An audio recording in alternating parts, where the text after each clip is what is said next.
साथियों, आज हम वाल्मीकि रामायण के बालकांड के 32वें सर्ग की कथा सुनेंगे। श्री रामचंद्र जी के प्रश्न करने पर विश्वामित्र जी ने उन्हें कथा सुनाना प्रारंभ किया है। इस अध्याय में बीच में ये कथा आती है कि महाराज कुशनाभ की 100 पुत्रियों से वायुदेव विवाह करना चाहते थे।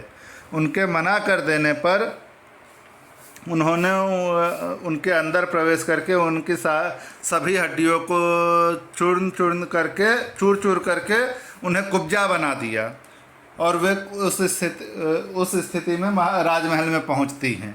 यहाँ तक की कथा इस अध्याय में आई है। इस अध्याय में सुनने योग्य, विशेष ध्यान देने योग्य 2-3 बातें हैं।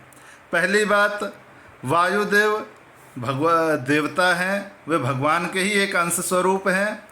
ये हमें कभी नहीं मानना चाहिए कि उनमें कोई विकार है।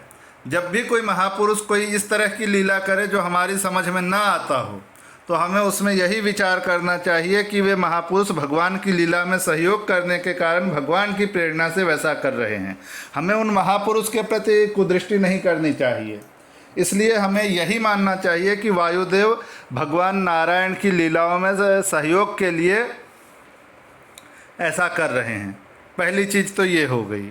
अब दूसरी चीज़, जब उन्होंने 100 कन्याओं से विवाह करने का प्रस्ताव किया तो कन्याओं ने उन्हें यह कहकर मना कर दिया कि हम लोगों पर हमारे पिताजी का प्रभुत्व है, वे हमारे लिए सर्वश्रेष्ठ देवता हैं और पिताजी हमें जिसके हाथ में दे देंगे वही हमारा पति होगा।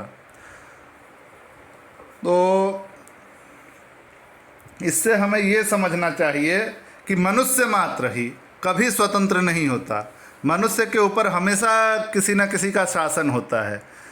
पुत्र पुत्री के ऊपर पिता का शासन होता है, वैष्णव के ऊपर उनके गुरु का शासन होता है, गुरु जी भगवान के दास होते हैं। तो जो मनुष्य है वो दास ही है। अपने पिता का सेवक हो, सेवक अर्थात दास, अपने गुरु जी का सेवक हो, भगवान का सेवक हो, वो कभी स्वतंत्र नहीं है। तो चलिए इन बातों के साथ हम 32वें सर्ग की कथा शुरू करते हैं। श्री सीतारामचंद्राभ्यां नमः। श्रीमद् वाल्मीकि रामायणं बालकांडम 32 सर्गः। ब्रह्मपुत्र कुश के 4 पुत्रों का वर्णन। सोनभद्र तटवर्ती प्रदेश को वसु की भूमि बताना। कुशनाभ की 100 कन्याओं का वायु के कोप से कुब्जा होना। विश्वामित्र जी कहते हैं, श्री राम पूर्व काल में कुश नाम से प्रसिद्ध एक महातपस्वी राजा हो गए हैं। वे साक्षात ब्रह्मा जी के पुत्र तथा उनका प्रत्येक व्रत एवं संकल्प बिना किसी क्लेश या कठिनाई के ही पूर्ण होता था। वे धर्म के ज्ञाता, सत्पुरुषों का आदर करने वाले और महान थे। उत्तम कुल में उत्पन्न विदर्भ देश की राजकुमारी उनकी पत्नी थी। उसके गर्भ से उन महात्मा नरेश ने 4 पुत्र उत्पन्न किए जो उन्हीं के समान थे। उनके नाम इस प्रकार हैं: कुशाम्ब, कुशनाभ, असुर्त, रजस तथा वसु। ये सबके सब तेजस्वी तथा महान उत्साही थे। राजा कुश ने प्रजा रक्षण रूप क्षत्रिय धर्म के पालन की इच्छा से अपने उन धर्मिष्ठ तथा सत्यवादी पुत्रों से कहा, पुत्रों प्रजा का पालन करो, इससे तुम्हें धर्म का पूरा फल में प्राप्त होगा। अपने पिता महाराज कुश की यह बात सुनकर उन चारों लोक शिरोमणि नरश्रेष्ठ राजकुमारों ने उस समय अपने अपने लिए पृथक पृथक नगर निर्माण कराया। महातेजस्वी कुशाम ने कौशाम्बीपुरी बसाई, जिसे आजकल कोसम कहते हैं। धर्मात्मा कुशनाभ ने महोदय नामक नगर का निर्माण कराया। परम बुद्धिमान असुर्त रजस ने धर्मारण्य नामक एक श्रेष्ठ नगर बसाया तथा राजा वसु ने गिरिव्रज नगर की स्थापना की। महात्मा वसु की यह गिरिव्रज नामक राजधानी वसुमती के नाम से प्रसिद्ध हुई। इसके चारों ओर ये 5 श्रेष्ठ पर्वत सुशोभित होते हैं। यह रमणीय सोन नदी दक्षिण पश्चिम की ओर से बहती हुई मगध देश में आई है, इसलिए यहाँ सुमागधी नाम से विख्यात हुई है। यह इन 5 श्रेष्ठ पर्वतों के बीच में माला की भांति सुशोभित हो रही है। श्री राम इस प्रकार मागधी नाम से प्रसिद्ध हुई। ये सोन नदी पूर्वोक्त महात्मा वसु से संबंध रखती है। रघुनंदन, यह दक्षिण पश्चिम से आकर पूर्वोत्तर दिशा की ओर प्रवाहित हुई है। इसके दोनों तटों पर सुंदर क्षेत्र उपजाऊ खेत हैं, अतः यह सदा सस्य मालाओं से अलंकृत हरी भरी खेती से सुशोभित रहती है। रघुकुल को आनंदित करने वाले श्री राम धर्मात्मा राजर्षि कुशनाभ ने घृताची अप्सरा के गर्भ से परम उत्तम 100 कन्याओं को जन्म दिया। वे सबके सब सुंदर और रूप लावण्य से सुशोभित थीं। धीरे धीरे युवावस्था ने आकर उनके सौंदर्य को और भी बढ़ा दिया।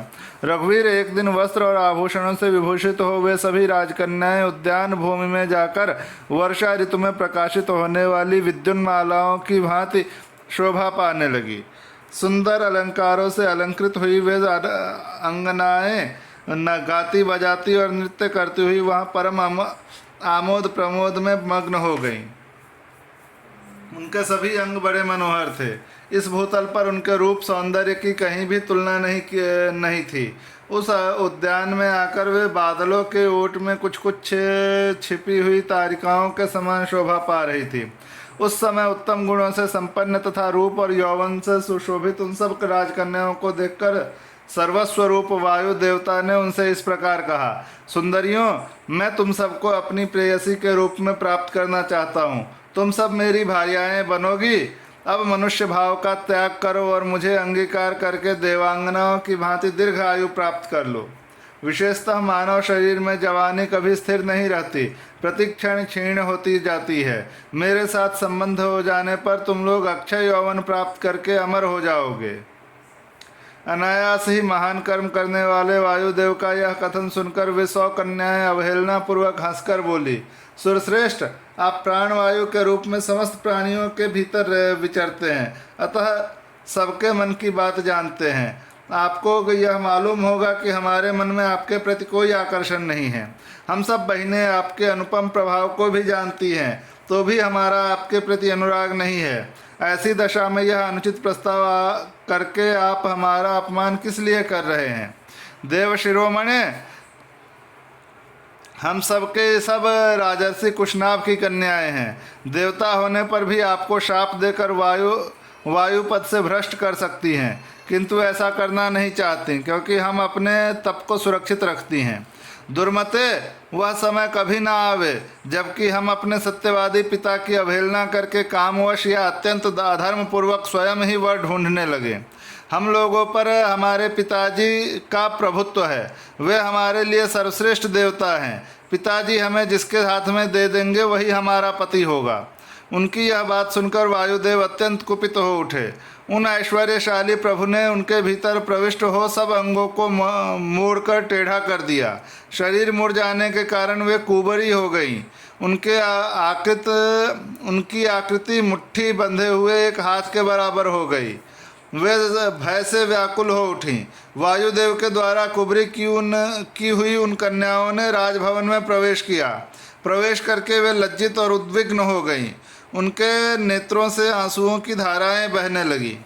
अपनी परम सुंदरी प्यारी पुत्रियों को कुब्जा के कारण अत्यंत दयनीय दशा में पड़ी देख राजा कुशनाभ घबरा गए और इस प्रकार बोले, पुत्रियों, यह क्या हुआ? बताओ, कौन प्राणी धर्म की अवहेलना करता है? किसने तुम्हें कुबरी बना दिया जिससे तुम तड़प रही हो किंतु कुछ बताती नहीं हो? यूँ कहकर राजा ने लंबी सांस खींची और उनका उत्तर सुनने के लिए वे सावधान होकर बैठ गए। इस प्रकार श्री वाल्मीकि निर्मित आर्ष रामायण आदि काव्य के बालकांड में 32वां सर्ग पूरा हुआ।